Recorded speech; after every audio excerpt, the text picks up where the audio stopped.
In continuation of the last video on thermodynamics unit 2 of physical chemistry BSc part 2, इस video में हम सबसे पहले पढ़ेंगे ऊष्मा इंजन की दक्षता या एफिशिएंसी ऑफ इंजन। किसी ऊष्मा इंजन में अवशोषित ऊष्मा का वह भाग जो कि तुल्य मात्रा के कार्य में स्थान रूपांतरित होता है इंजन की दक्षता कहलाता है। मैथमेटिकली हम देखें तो इंजन की दक्षता किए गए कार्य एवं उस ताप के उसका भंडार से अवशोषित ऊष्मा का अनुपात है, यानी नीटा अगर इंजन की दक्षता है तो नीटा बराबर है W/Q2। हमें ज्ञात है, जो हमने पिछले वीडियो से देखा है, कि W बराबर है RT2 - T1 ln V2/V1 और Q2 बराबर है RT2 ln V2/V1। अगर हम इक्वेशन 1 से A से B को डिवाइड करते हैं तो इक्वेशन प्राप्त होती है W/Q2 = T2 - T1/T2। इक्वेशन 3 से स्पष्ट है कि किसी इंजन की दक्षता केवल सोर्स तथा सिंक के तापों पर निर्भर करती है जिनके बीच इंजन कार्य करते हैं, न कि वर्किंग सब्सटेंस या कार्यकारी पदार्थ पर। जैसा कि इक्वेशन से ज्ञात है, T2 - T1/T2 will always be less than 1, हमेशा 1 से कम होगा। अतः इंजन की दक्षता भी हमेशा 1 अर्थात 100% से कम होगी। तंत्र द्वारा अवशोषित कुल ऊष्मा का मान Q है, जो कि Q2 - Q1 के बराबर है। अतः हम कह सकते हैं कि W = Q2 - Q1। अतः समीकरण 3 से नीटा = T2 - T1 and Neeta = W/Q2 = Q2 - Q1/Q2, क्योंकि W बराबर है Q2 - Q1 के। और अगर हम दोनों नीटा की इक्वेशंस को इक्वेट करें तो हमें इक्वेशन प्राप्त होती है T2 - T1/T2 = Q2 - Q1/Q2। उपरोक्त समीकरण 5 प्राप्त करने में यह माना गया है कि संपूर्ण चक्र में प्रत्येक पद पर रिवर्सिबल अवस्था में किया गया है ताकि अधिकतम कार्य प्राप्त किया जा सके, परंतु वास्तविकता यह है कि प्रायोगिक रूप से उत्क्रमणीय या रिवर्सिबल अवस्था प्राप्त नहीं की जा सकती है। अतः इंजन को वास्तविक दक्षता समीकरण 5 के द्वारा जो दर्शाई गई है उससे भी कम होती है। इससे यह निष्कर्ष निकलता है कि इंजन की दक्षता कभी भी 1 या 100% नहीं हो सकती है। समीकरण 5 से हमने ये देखा है कि Q1/Q2 = T1/T2 और Q1/T1 = Q2/T2। अतः हम कह सकते हैं Q/T = कांस्टेंट। अब हम आते हैं कैरेक्टरिस्टिक्स ऑफ रिवर्सिबल साइकिल पर, यानी कि उत्क्रमणीय चक्र के अभिलक्षण। कार्नोट साइकिल की विशेषता यह है कि वह एक रिवर्सिबल साइकिल है। उत्क्रमणीय चक्र प्रकरण में चक्र के पूर्ण होने पर, अर्थात इंजन के एक बार अग्र दिशा में तथा एक बार विपरीत दिशा में कार्य करने पर सराउंडिंग्स अपनी मूल अवस्था में वापस आ जाता है। दूसरे शब्दों में कहा जा सकता है कि तंत्र में उपस्थित पदार्थ, ऊष्मा भंडार आदि अपनी मूल अवस्था में वापस आ जाते हैं। चक्र के विपरीत दिशा में चलते अथवा इंजन के विपरीत दिशा में कार्य करने पर कुल टोटल एवं ऊष्मा के परिणाम में कोई अंतर नहीं आता, परंतु उनके साइन विपरीत है। यही उत्क्रमणीय चक्र के अभिलक्षण कहलाते हैं। संक्षेप में अगर हम देखें तो पहले अगर चक्र की दिशा अग्र दिशा में है तो कुल ऊष्मा एवं पदों की ऊष्मा है Q, Q2 तथा Q1, और इन तीनों के बीच में संबंध है Q = Q2 प्लस Q1। और अगर चक्र की दिशा विपरीत दिशा है तो कुल ऊष्मा -Q है और प्रथम व द्वितीय पदों में ऊष्मा का मान -Q2 तथा +Q1 है, और इन तीनों ऊष्माओं में संबंध है -Q = Q2 + Q1। अगर हम कार्नोट थ्योरम या कार्नोट प्रमेय देखें तो सपोजिंगली हमारे पास ये कार्नोट प्रमेय है, जिसमें हम देखते हैं कि माना कि फिगर 1 में दिखाए गए दो उत्क्रमणीय इंजन A व B हैं, जो कि सोर्स व सिंक में दोनों समान ताप T1 के मध्य कार्य करते हैं। दोनों इंजनों को इस प्रकार व्यवस्थित किया गया है कि एक सामान्य कार्नोट चक्र के आधार पर A अग्र दिशा में तथा B विपरीत दिशा में कार्य करे। माना कि इंजन A की दक्षता नीटा A इंजन B की दक्षता नीटा B से अधिक है, अर्थात नीटा A > Neeta B। Engine A source T से Q2 ऊष्मा अवशोषित करता है। ऊष्मा के एक अंश को कार्य W में परिवर्तित करके minus in the brackets Q2 - W ऊष्मा सिंक T1 को विसर्जित कर देता है। इंजन P चूँकि विपरीत दिशा में कार्य करता है एवं उस पर इंजन B सिंक से Q2 - W ऊर्जा अवशोषित करता है, उस पर -W प्राइम कार्य किया जाता है, अर्थात इंजन B पर तथा -Q2 ऊष्मा सोर्स को विसर्जित की जाती है।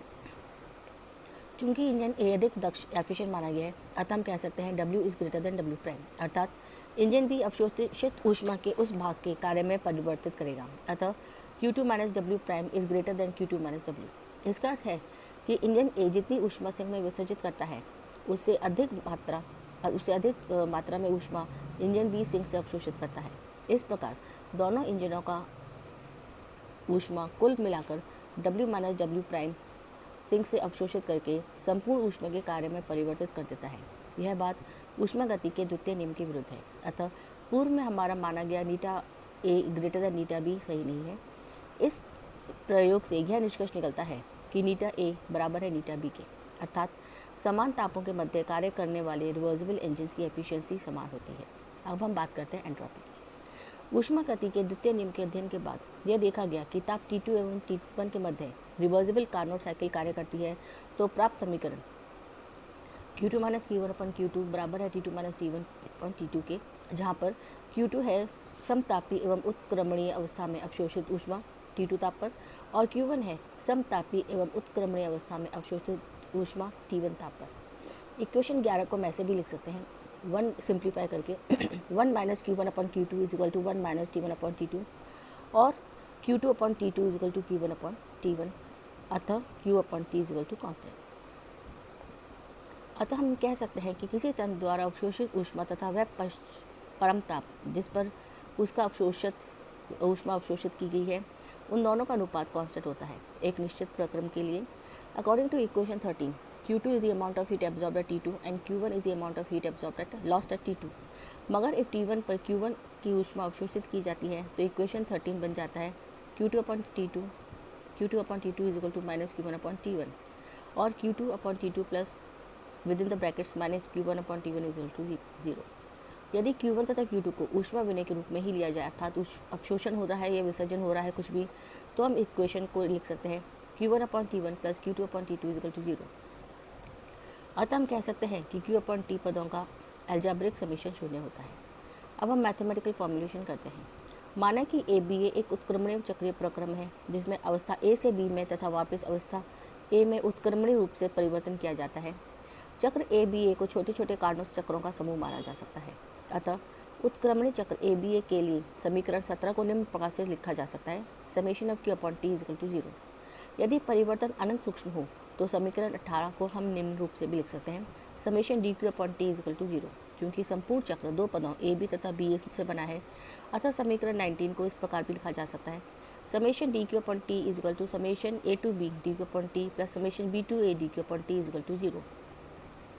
यहाँ summation A to B DQ upon T is equal to A to B संकलन पाथ 1 में समस्त DQ अपॉन T पदों का संकलन है, और summation DQ upon B to A DQ upon T B to A is equal to B to A path 2 में समस्त DQ अपॉन T पदों का संकलन है। अतः summation A to B DQ T path 1 is equal to minus summation of B to A DQ upon T path 2, और हम कह सकते हैं Q upon T A to B is equal to minus Q upon T B to A। समीकरण 22 से निष्कर्ष निकलता है कि Q अपॉन T की मात्रा पाथ 1 AB के लिए है और Q अपॉन T की मात्रा पाथ 2 B टू A के लिए है, अर्थात समान है एवं सिर्फ साइन का अंतर है। उपरोक्त निष्कर्षों से यह तथ्य समेत सामने आता है कि टर्म Q अपॉन T एक स्टेट फंक्शन है तथा उसका मान सिर्फ प्रारंभिक अवस्था एवं अंतिम अवस्था पर ही निर्भर करता है। इस बात पर है कि परिवर्तन किस प्रकार किस पाथ के द्वारा किया गया है, यानी कि Q अपॉन T मात्रा is independent of the path and depend only on the initial and final state. अतः यह राशि एक अवस्था फलन है और यह फलन एंट्रोपी कहलाता है। इसे ऐसे एक्सप्रेस करते हैं, अतः delta S is equal to SB minus SA और summation A to B DQ upon T। अतः SA is equal to A पर एंट्रोपी का मान, SB is equal to B पर एंट्रोपी का मान, और डेल्टा S है A से B अवस्था परिवर्तन पर S में परिवर्तन। यहाँ यह ध्यान रखना है कि कार्नोट साइकिल में पूरा एक्सपेरिमेंट रिवर्सिबल अवस्था में किया गया है, तो ऊष्मा को हमें हमेशा रिवर्सिबल प्रक्रम में ही माना जाएगा। अतः Q बराबर होगा Q रिवर्सिबल, और समीकरण का अब ये रूप हो जाएगा delta S is equal to Q reversible upon T। प्रत्येक अनंत सूक्ष्म परिवर्तन के लिए DS is equal to entropy में अनंत सूक्ष्म परिवर्तन बराबर है Q रिवर्सिबल अपॉन T। क्योंकि एडियाबैटिक रिवर्सिबल परिवर्तनों में अवशोषित ऊष्मा शून्य होती है, अतः एंट्रोपी भी शून्य होगी। ऐसे प्रक्रम को आइसो एंट्रोपिक सम एंट्रोपिक प्रक्रम कहते हैं। That's all for today, thank you.